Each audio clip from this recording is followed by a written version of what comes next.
നാട്ടുംപുറത്ത് ചെറിയ വലിയ നേതാവൊന്നുമല്ല. ഞാൻ എൻ്റെ പുസ്തകം എഴുതുമ്പോൾ അമ്മമ്മ എൻ്റെ കഥ എഴുതിയിട്ടുണ്ട്. ചിലർ പറഞ്ഞു ഭയങ്കര രസകരമായിട്ടുണ്ട്.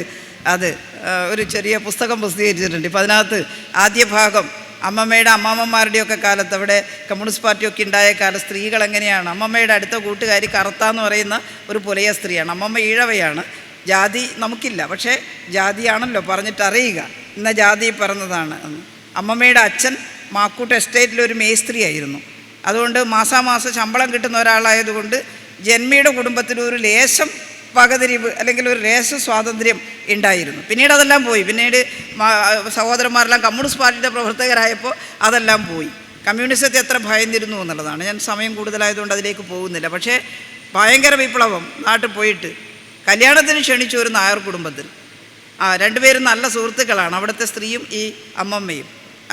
ഇവർക്ക് ഈ മാക്കൂട്ടം തോട്ടത്തിൽ പണിയുള്ളതുകൊണ്ട് അത്യാവശ്യം മുണ്ടും നേരിയതെല്ലാം മേടിച്ചു.